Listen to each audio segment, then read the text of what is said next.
Hey everybody, Sean and Allison here from Spoken Garden. We wanted to show you today a simple list and some examples of mulch that you can use in your garden.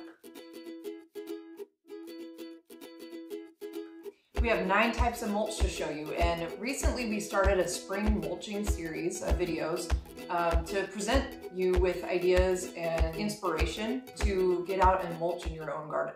So our first mulch today we wanted to talk about is Arborist Mulch. This is really good stuff, and if you watched our last video, our first video of this series, you know that Arborist Mulch is actually made from chipped up pieces of trees that arborists go out and trim off of trees, and then they chip it up into smaller pieces to bring back and reincorporate back into the landscape as mulch.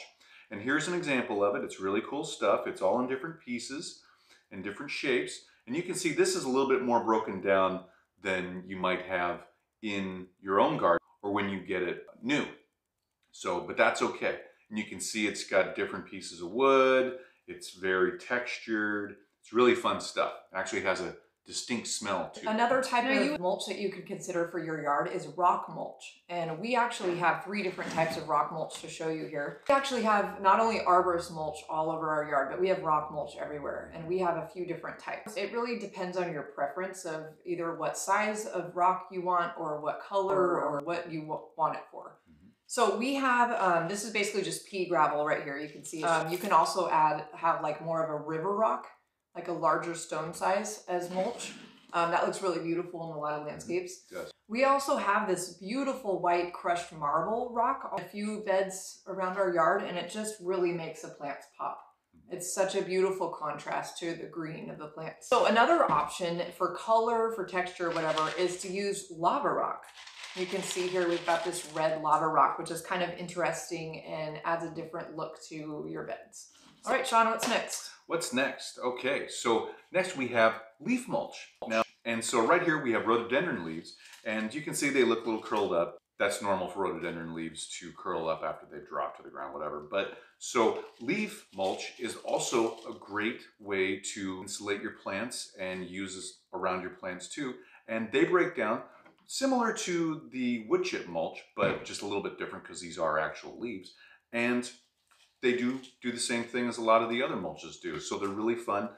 It also is a great way to reincorporate and reduce your waste from your garden. And it's just taking the leaves that drop and putting them back in the beds. And so what's our next mulch, Allison? Well, let's talk about hazelnuts. This is kind of an interesting option for mulch. You wouldn't probably think of just throwing nuts all over your yard, but it's green waste, basically. You're reincorporating plant material back into your landscape. Now, we happen to buy this from a hazelnut grower who has an orchard full of hazelnuts, and we just thought how interesting this would be to try out. It kind of, you know, it kind of looks like the brown of like wood mulch, but it might act more like a rock mulch where it's kind of larger pieces and it insulates and plus it just looks kind of fun. So hazelnut shells. So you could put this in some of your beds and try it out and see if you like it. Great. So what's next is pine needle mulch. And a lot of people have been looking for this, using this around their yards. Perfectly fine. We've had a lot of questions about this. Yeah, it's great. It definitely gives your yard and around your plants a different look.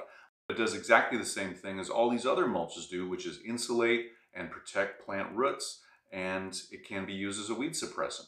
So here's some pine needles here, and just taking a few out here to show you. You can get these from your neighbor or even buy them in large bags at your local box stores or Home Depot's. Oh, and let's talk about these, because how pretty are these oyster what are shells? those? Can you imagine these in your garden, especially if you have a garden near a beach environment or if you love beach themes?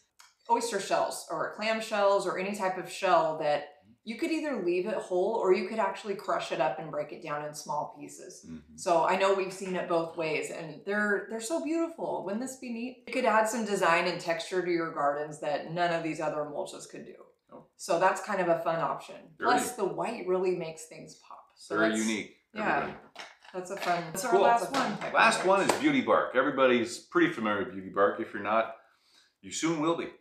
This is beauty bark right here, and all it is usually cedar bark, either finely ground or kind of finely ground, medium ground, which is larger than this, or chunked or bark pieces, which are very big, and it's basically straight cedar bark, and it's used as a mulch, very similar to all these other ones, but definitely really close to the Arborist Mulch.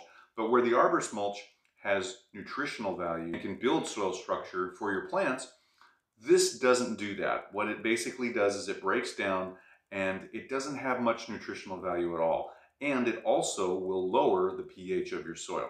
So just something to keep in mind. It's still very beautiful. It'll definitely give your garden a different look. So you can try it out and see what you think. Couldn't pine needles also lower the pH? Yeah, definitely. Pine needles will also lower the pH of your soil when used over many years. So you might want to think about that when you're considering mulches to add to your yard. What's going to actually be good for your plants? Yep. Right? Each one of these will influence your yard and your garden and your plants over many years of use. So definitely keep that in mind. Find out what those differences are and how it will influence your plants and their growth and their health before you pull the trigger and put that in your yard. Just a word of advice. Sean, do you have a favorite? I do. Arborist Mulch. Do you have a favorite? I knew you were going to say that. Mine, I actually kind of love. We don't have a lot of this around our yard, but I just think it's so beautiful. Arborist Mulch is great because we have actually been able to build up some really crummy soil in our yard with Arborist Mulch, and we're seeing amazing blooms out of some of our plants that we thought were almost dead. Yeah. So that's kind of cool. But I don't know, it's just having this around in a large quantity is so beautiful. It is beautiful. I do want to say that since we started using the Arborist Mulch around the yard, the plants have basically almost snapped out of whatever they were in, and they've started growing like gangbusters. They really became very healthy. And it's all the soil nutrition, it's the insulation and the protection of the plants, and it's just all culminating in these wonderful, beautiful plants. And that was without any other soil amendments. That was just using the Arborist Mulch and just throwing it out in areas that we thought needed it. Yep. So that's pretty cool. That's a cool bonus. Yeah. So if you want, you might be able to get this for free, this Arborist Mulch for free. You might not get exactly how much you wanted, might be a little bit more, and they might not come when you actually need it. It's when they have it available, but it's still free. So definitely check out the link below. And before we go, there are actually a couple other types of mulch here, but that would be straw mulch, which a lot of people like to use in their garden, as well as compost, just straight up compost. Yep. So those are two other options of many more, right, from mulch. Yeah, they're two great options to use besides what you see here and what we've presented to you. There's other kinds too out there, but these are the major ones that are available to us in our area, and you might have different ones. So go ahead and experiment with any different types of mulch that you feel are gonna make your garden look good and be as healthy as it can. We encourage you to do that. So that's all we wanted to present to you today.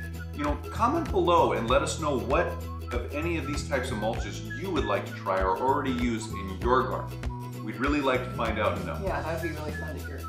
And don't forget to click that like button, that thumbs up button, and subscribe if you want to find out more and hear more from us in the future. Thank you guys for watching this episode, and stay tuned for next week's Spring Mulching Series Video 3, where Sean's going to actually teach us how to calculate how much mulch you need. He claims he has his own way, so let's wait and find out. As most gardeners, I have my own way. Some of you out there might sympathize. Well, until next time, guys.